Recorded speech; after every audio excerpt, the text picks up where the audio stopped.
So last night I was sleeping. It's about 1 o'clock in the morning. And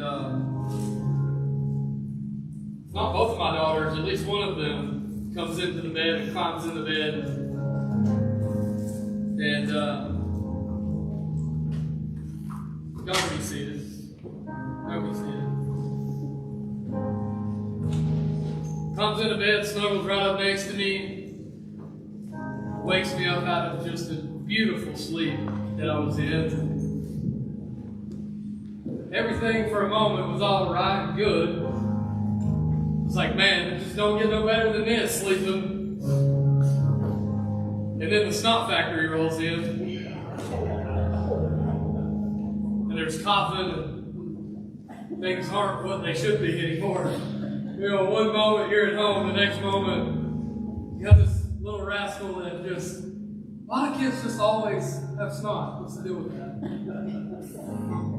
As we were singing this song, you know, we're the child of God, and we're enough. And I thought about that last night too. And I was like, I want nothing more, nothing less than my snot factory right here with me. Even as snotty and as nasty as they can be sometimes, like they're enough. And that's what the story of Daniel is about. It's about God's protection and His sovereignty. And even when we find ourselves at home, but not at home, in exile, God's still reigning and ruling. And He's with us. And He's with us.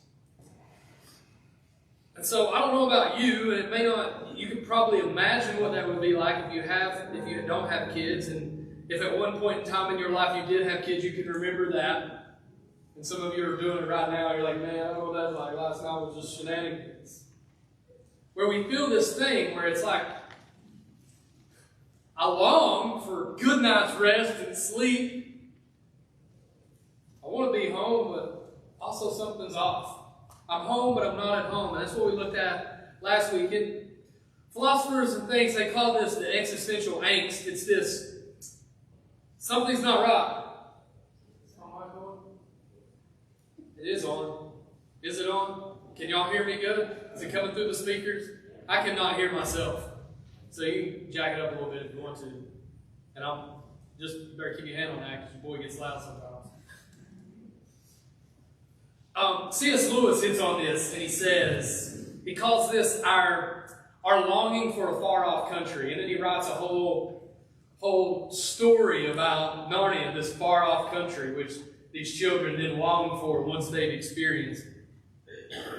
And here's the deal.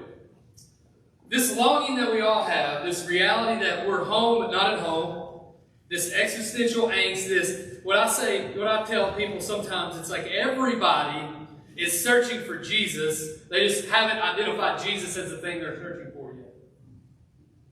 And so, what's the deal with that? Why do we have that? And where does it come from? And then how do we deal with it? How do we deal with it?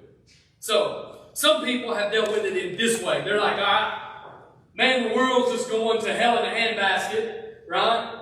So I'm just going to wait it out. I'm going to get in my bunker and hide out and just wait it out until Jesus comes back and sets it all right. And I'm just going to be honest with you, that was a faith tradition that I grew up in. It was like, hey man, just bunker down and just hold on. Jesus is coming back one day, but until then, just hold on. It's just going to get crazy and there's nothing you can really do. Just hold on and love Jesus. And that was kind of what it was. And that's the way some people deal with it. That's the way some people deal with it. Others deal with it and tap into what C.S. Lewis was talking about and tapping into when he talks about this far-off country in a book called The Weight of Glory. And I'm going to read an extended quote here, but what he taps into is that it's nostalgia. It's nostalgia. We think about these times. So I'm going to read this and then we'll talk about it, okay? So these ways that we deal with this, I'm home but not at home, I'm in exile, this existential angst, this I want something better. Why are things not the way they should be? And one of the things that we do and deal with this way, this feeling that we have, is what C.S. Lewis taps into. He says this, in speaking of this desire for our own far-off country, which is what he calls the existential angst, which we find ourselves even now. I feel a certain shyness. I'm almost committing an indecency. I'm trying to rip open the unconsolable secret in each one of you. The secret which hurts so much that you take your revenge on it by calling it names like nostalgia or romanticism or adolescence. The secret also which pierces with such sweetness that when in the very intimate conversation, the mention of it becomes imminent. We grow awkward and affect to laugh at ourselves. It's the secret we cannot hide and cannot tell, though we desire to do both. We cannot tell it because it is a desire for something that has never actually appeared in our experience.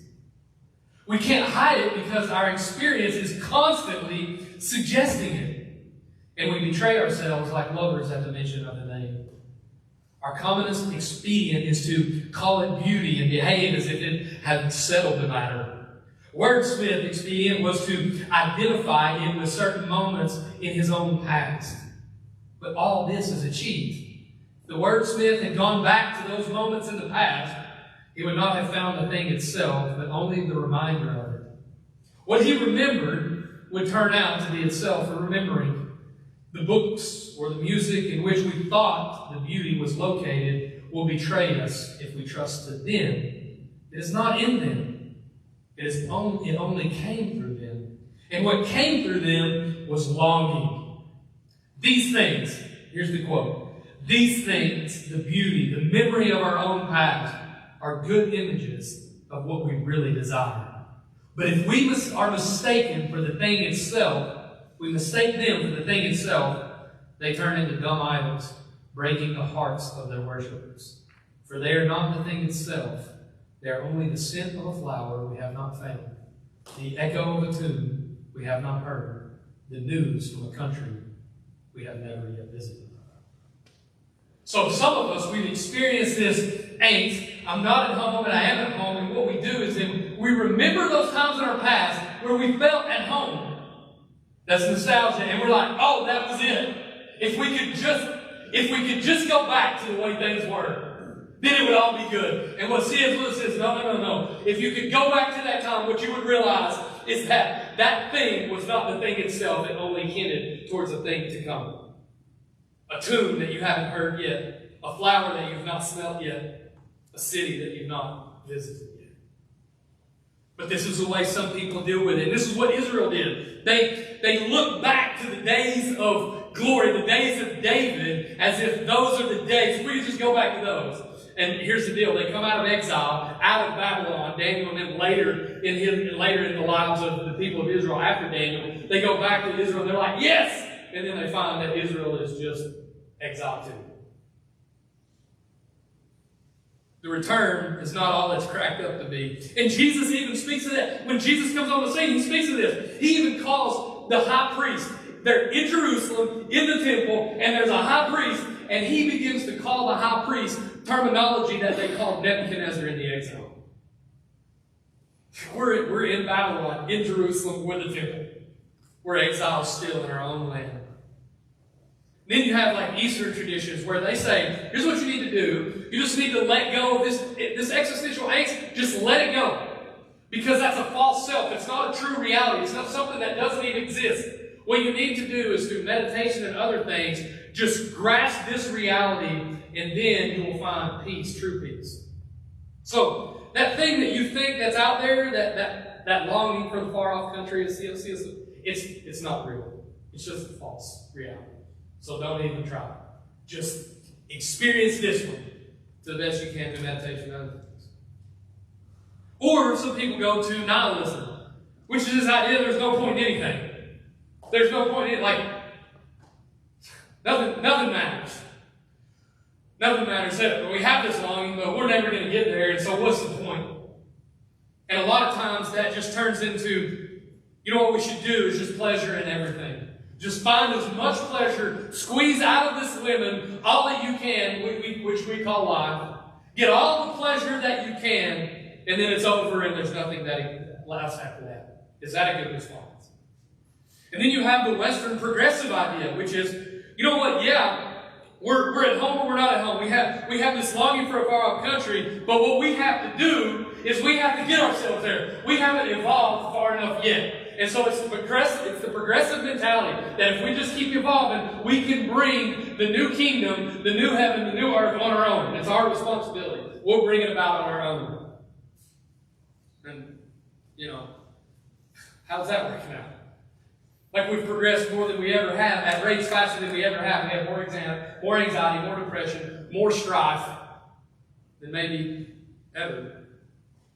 So you have Western progressive, you have nihilism, you have the Eastern reality, you have nostalgia, or you have just hold up, wait it out. Jesus said it all one day, don't do anything, just hold on. None of those are good. None of those are good. The Bible actually has an answer to this. The Bible has an answer to this. But I want to, hopefully I can paint this picture. There's a story that actually happened in history. The Peruvian Bridge. The bridge of San Luis Rey. Okay?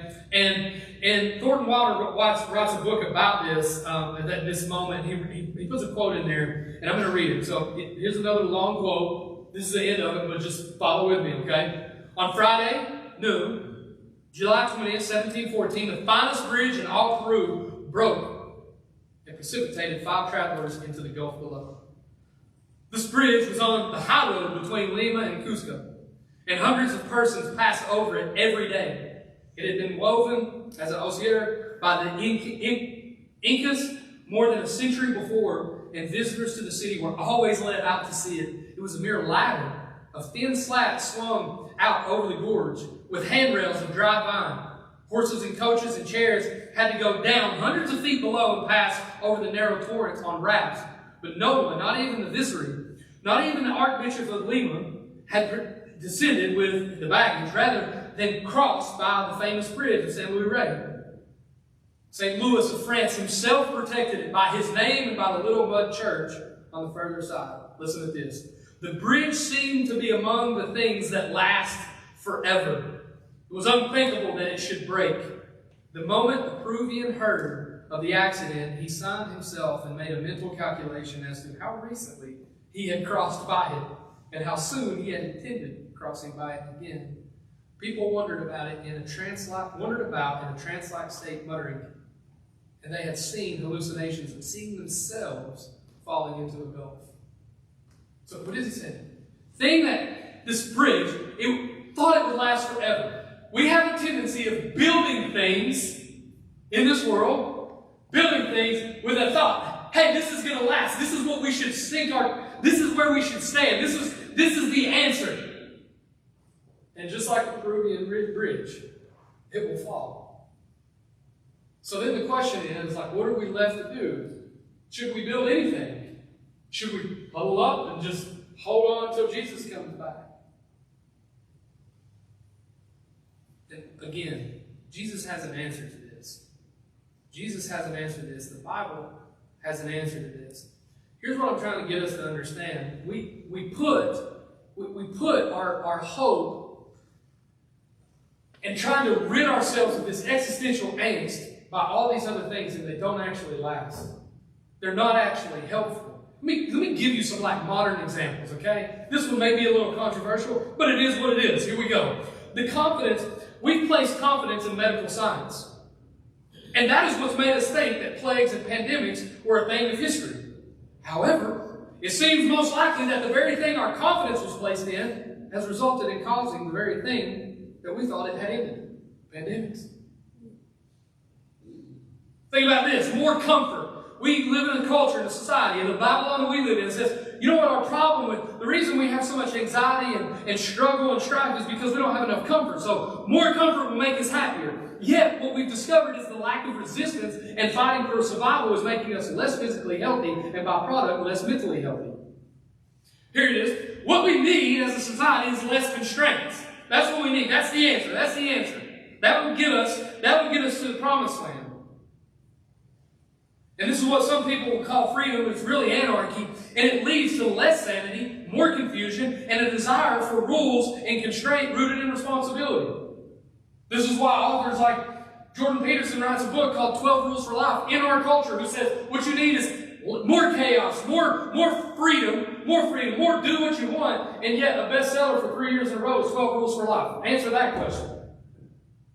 People are living in chaos, and what they want and longing for is some rules, some structure, some structure. Because those things, those ideas that people have been putting, they're like the bridge of San Luis Rey. It's falling. It's brittle. It's broken. It's made of things that are temporary. Temporary. We live in a temporary home, and we long for a far-off country, longing for an everlasting soul. So, here's a question. As we live in this temporary home, how do we go about that? How do we go about that? How do we live in this world, in this temporary home? And here's the deal. As I've said, the Bible has a lot to say about it. And the way it talks about it, we kind of talked about this last week, is the thematic thread of exiles. It addresses this issue. Jeremiah receives a word of the Lord to the exiles, and Daniel lives as an exile.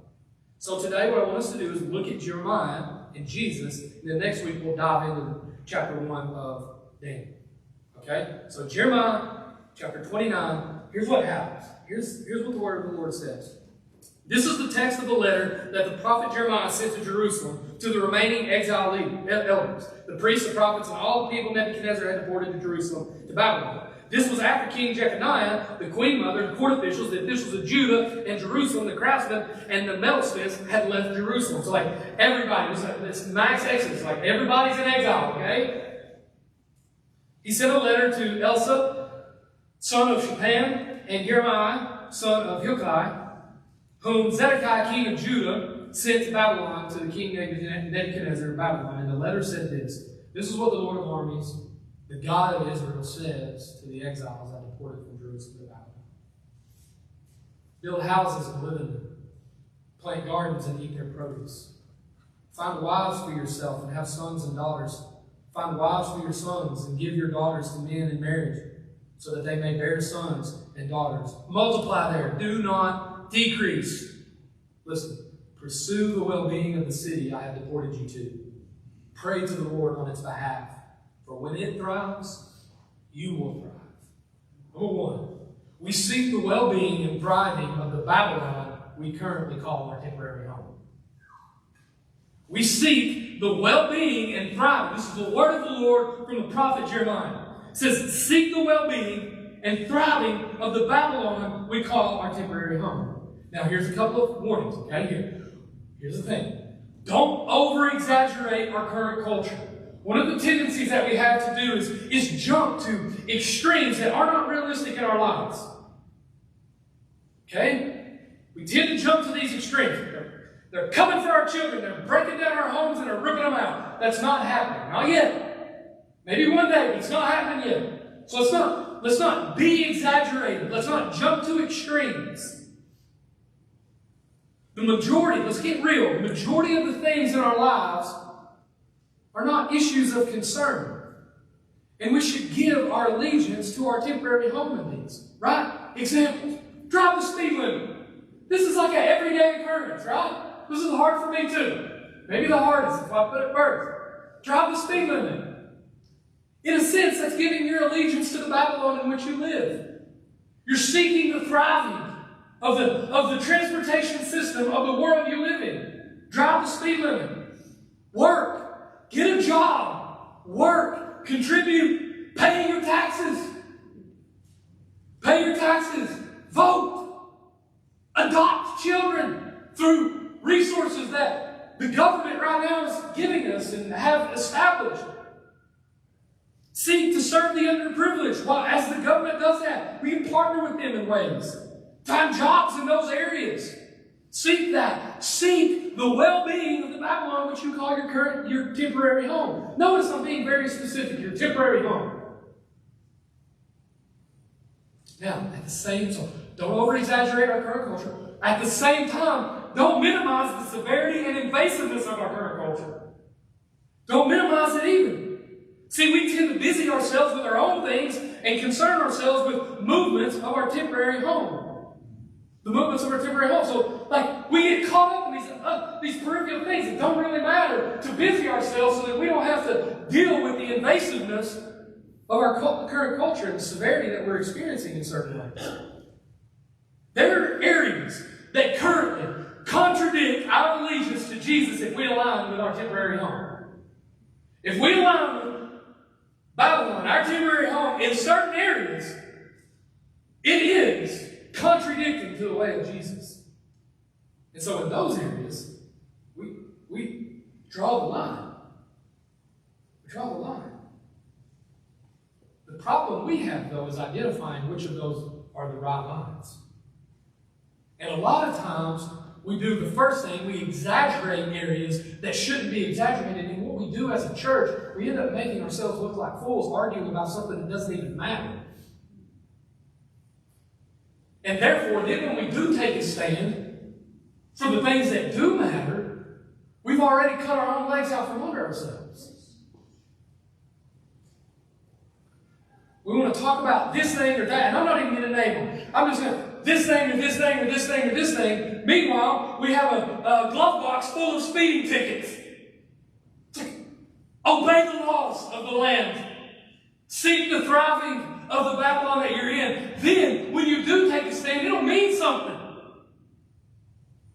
It'll mean something. And it's what I want us to understand. When it comes to these things, here, there are no neutral ground. There's no neutral ground on some of these things.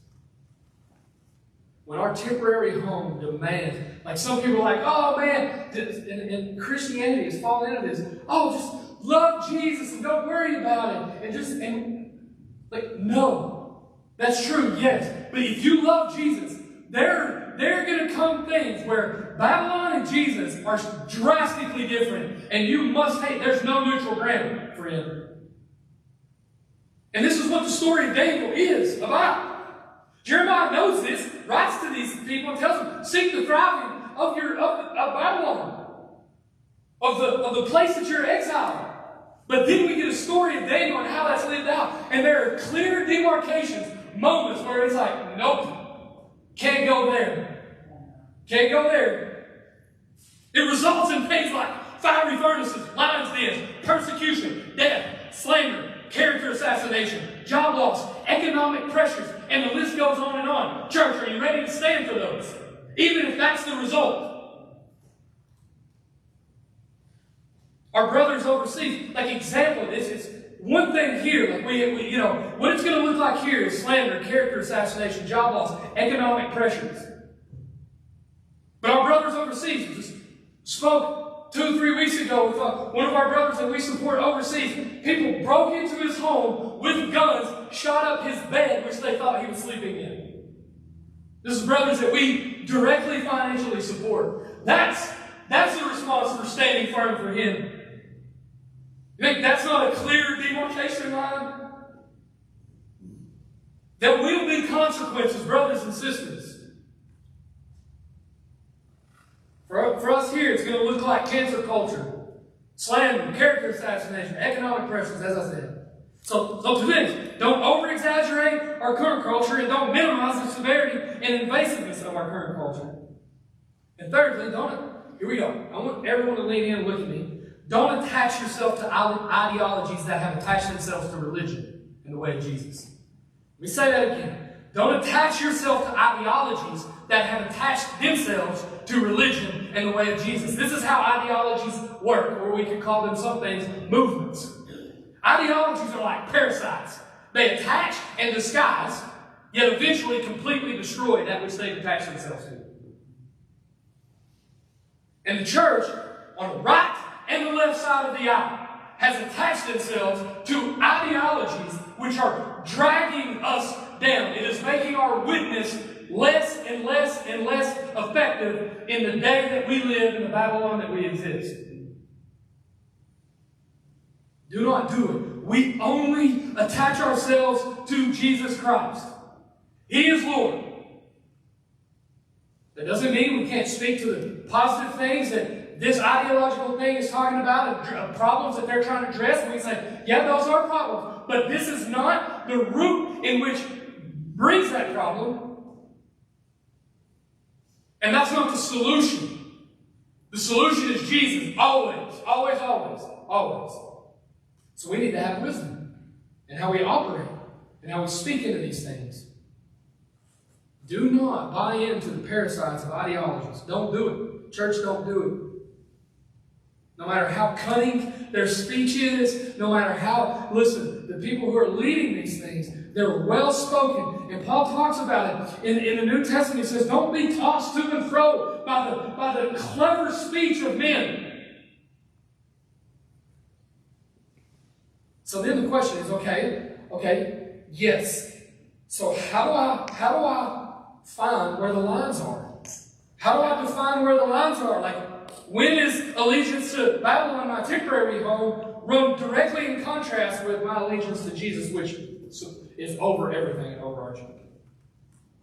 Right? This is a tough task we have, isn't it, church? It's not easy. But nothing great was ever easy.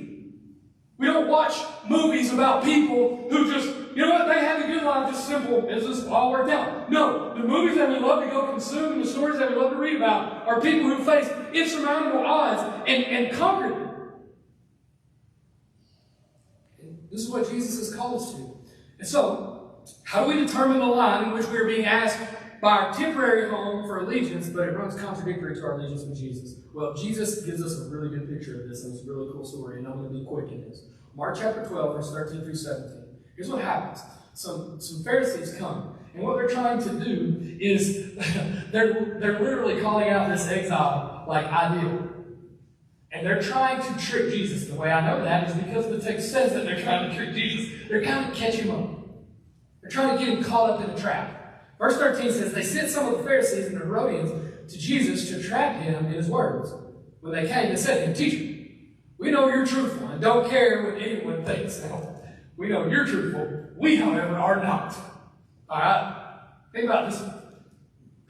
How tricky and how tricky that can be. Now, we know you're truthful. Like they're placing themselves on Jesus' side right out the gate. Right? Think about ideologies of our days and how they attach themselves.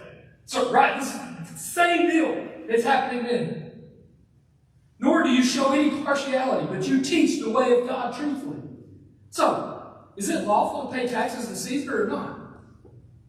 Should we pay or shouldn't we? What they're trying to do is trying to catch Jesus. Here we go. Think about it. If Jesus answers and says, no, you shouldn't pay your taxes, he is now living in opposition to the Roman government that he lives under. Okay? If he says, but he aligns himself with the Israelites, if he says, yeah, you should pay your taxes, now he's aligned himself with the Roman government, who is Babylon. So what does he do? How do you get out of this conundrum? Tough question. Jesus always knows exactly what to say at the right time. But knowing their hypocrisy, he said to them, why are you testing me? Bring me a denarius to look at. They brought a coin. Whose image and inscription is this? He asked them. Caesar's, they replied. Jesus told them, give to Caesar the things that are Caesar's and to God the things that are God.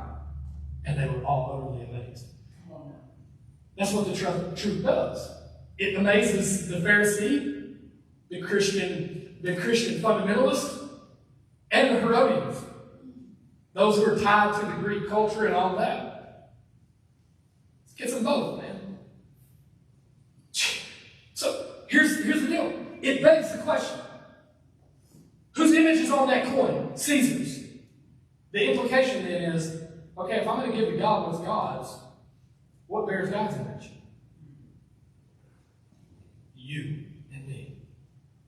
The totality of your being. So number 2, our allegiance to Jesus demands, listen to this, our allegiance to Jesus demands living for the well-being of our temporary home until it comes in direct opposition to our allegiance to Jesus. Until. Right? So when they hear this, they're like, okay, God's image. Okay, what? So Caesar's image was God's image. Genesis. Found my way back there. You're welcome. Right? What bears? It's us. So here's the deal. When we're trying to make a demarcation line, here's the thing that we need to think about. Issues that pertain to image, identity, value of human life. These are clear distinctions. And if there's any time anytime our culture, our government, our leaders, any nation that you're under begins to go to war with image of God, with identity, with value of human life, in whatever way that looks like, we stand our ground. Every human created in the image of God. Now, this is complex at times and very challenging to navigate. However, to be faithful with Jesus, we must embark daily on seeking the well-being of our temporary home while remaining distinct in the areas to human dignity that are contrary and even vilified in our temporary home. I'm going to read that again. I know this is complex, and we're going to get into some of the complexities in weeks to come. But to be faithful to Jesus, we must embark daily on this, seeking the well-being of our temporary home while remaining distinct in areas relating to human dignity that are contrary and even vilified in our temporary home.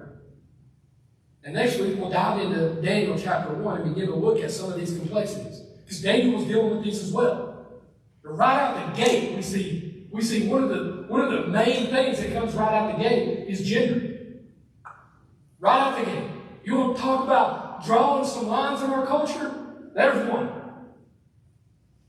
Band, you can come up. Look, I feel like I'm quick. I feel like that was quick. I don't know. Band, you can come up. How do we make the world a better place while understanding it will never be perfect? And even our best attempts to create unforeseen problems. Right? So even when we build a great big bridge that crosses over this big chasm, it's going to break down too. Right? So it can get really like, well, then what do we do? What do we do? Like, do we try anything? Do we seek the good? Because, I mean, even our best attempts are going to be broken. And that's true. That's true. But let me tell you what this looks like. We got a letter so one of the things that the SV Missions did was that they put together food, and from your giving and everything, we were able to go and serve food to Union Grove Middle School and all their teachers and faculty one day, 2 weeks ago. And we got a letter today, and here's what it said. It's sometimes easy to forget there are nice people out there doing nice things for others. Thanks for being such a special reminder. Thank you all very much for the wonderful lunch you brought for Union Grove Middle School. It was such a great surprise and much appreciated. That's seeking the good of Babylon that we live in. That's thriving in Babylon. So, what does this look like directly for you? Today, we're going to get into more specifics over the weeks to come. As I said, what does it look like? Be the best at your workplace, not for self-glorification, but with the spirit of humility. Be the best. Like, what does Paul says? Galatians 3:23. Do all things if you're doing it for the Lord. Like, even if you're working in Babylon for Nebuchadnezzar, do it if you're doing it for the Lord. Be the best. Improve your home and your community with humility. Not to elevate yourself, but to point a picture of the far-off country that we long for and what it will be like. If you're a student, be the best student in your class. Notice I didn't say make the best grades, because all students who make the best grades aren't always the best students. I said be the best student in your class. Simply, here's something you can do. Take home, read chapter 1 this week, and think about and look at. I told you to do this last week. Where does Daniel draw the line, and where does he not? Where are these clear lines that are like, nope, that's too far. Nebuchadnezzar, You're King of Kings, but only because you're under the King of Kings. God's still in control, and He's only allowing you to reign and rule in this world. And that's what this whole story is about. Martin Luther was asked one time, he's one of the fathers of the Reformation. He was asked one time, what would you do if you found out the Lord was coming back tomorrow? And you know what he replied? I'd plant trees and pay my taxes. I'd plant trees and pay my taxes. I don't know if I fully agree with that. I don't know that I would pay my taxes. I don't know, But you can get what he's speaking hyperbolic language to get to a point. What does God expect of you in the Babylon in which you exist, your temporary home? What does He? Pay your taxes, make things better. Seek the well-being. Jeremiah told us, seek the well-being of the city, because when it thrives, you thrive. So many of us are so busy picking up stones, throwing it at the city that we live in, we have not sought the well-being of it. And every time we do that, we cut the legs out from our testimony for Jesus. That's the truth, church. That's the truth.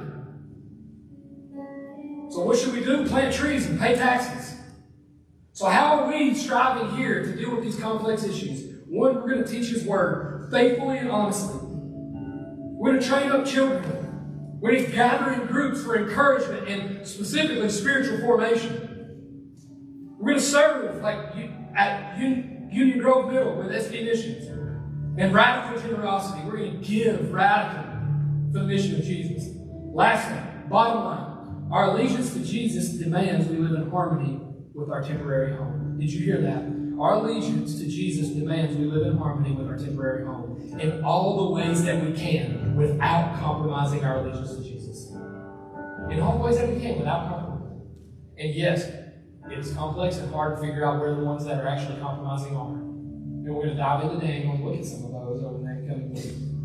But as a first, boom, what I need to think about is my allegiance to Jesus. If I'm walking faithfully with Jesus, it demands that I live in harmony with our temporary home in all the ways that we can. So I want to give an example real quick. I'm going to do my best at this, and I hope this doesn't fall flat on its face. But oftentimes,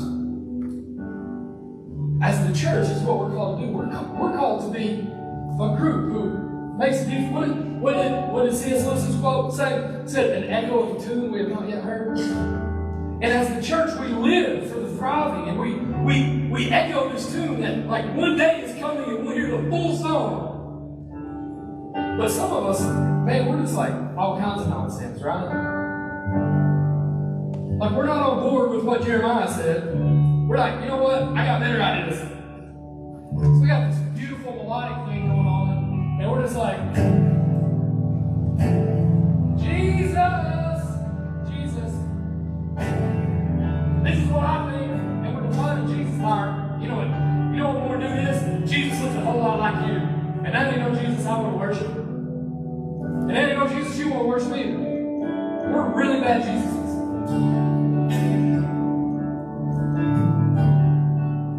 And then when we actually stand and try to speak beautifully about something, like our hope, this is what we've been doing. It's people like, what? Like, you don't even know how to get in harmony with anything. I'm laying this right here. Is that what you've been doing?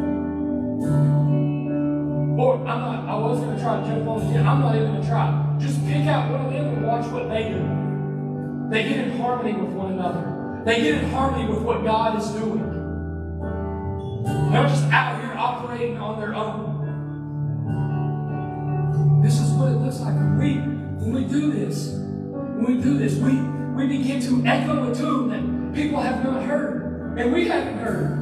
We begin to be the fragrance of a flower that we've not yet smelled. We begin to paint a picture of a kingdom that we have never entered.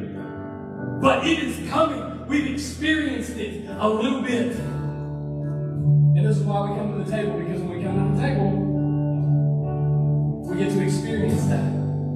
We sit at the table with our Father. Now, we're not going to take the Lord's Supper because we're going to have a meal after the service, and that would be the Lord's Supper. Did you know that the first Lord's Supper was a whole meal? It wasn't just bread and cup. So we're going to do that up there. Right? So when you get up there, think about it. When you take the bread and the cup up there, some hamburger bread and some juice, soda, or whatever it is, think about it. This is the body and the blood. You should do that every meal you eat anyway. Be reminded that for you to live, something had to die. Are you living in harmony? Last thing, are you an echo of a tune we have not heard? They're going to lead us in worship. Let's stand.